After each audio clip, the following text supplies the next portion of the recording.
আসসালামু আলাইকুম ওয়ারাহমাতুল্লাহ।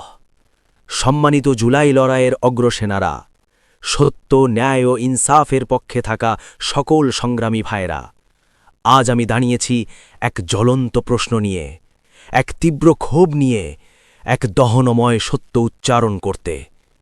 আমরা স্পষ্টভাবে দেখতে পাচ্ছি যে দল জুলাইয়ের পক্ষে থাকবে বলে আমাদের আশ্বস্ত করেছিল, তারাই আজ খোলস বদলে সেই পুরনো পথেই হাঁটছে।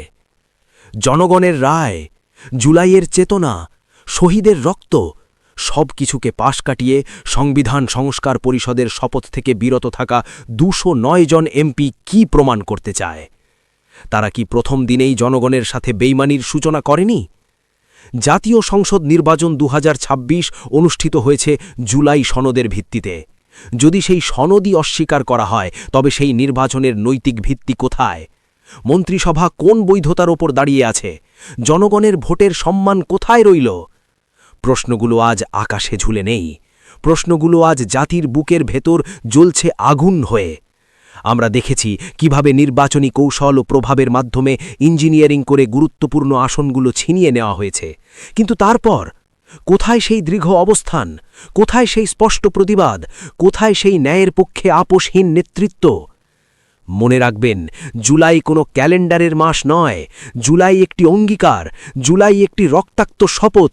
জুলাই মানে মাথা নত না করা। যারা জুলাইয়ের সাথে গাদ্দারি করবে, তাদের ইতিহাস ক্ষমা করবে না।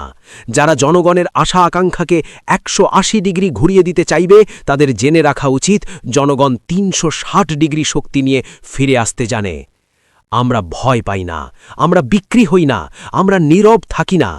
ন্যায়ের পক্ষে, ইনসাফের পক্ষে, জনগণের পক্ষে আমাদের কণ্ঠ আরও উচ্চ হবে, আমাদের অবস্থান আরও কঠোর হবে, আমাদের প্রত্যাবর্তন হবে আরও সংগঠিত, আরও শক্তিশালী।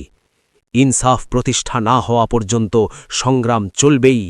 বেইমানির বিরুদ্ধে, অন্যায়ের বিরুদ্ধে আমাদের অবস্থান স্পষ্ট, আপোষহীন, অগ্নিসম। ইনকালাব জিন্দাবাদ, জাতীয় ইনসাফ মঞ্চ জিন্দাবাদ।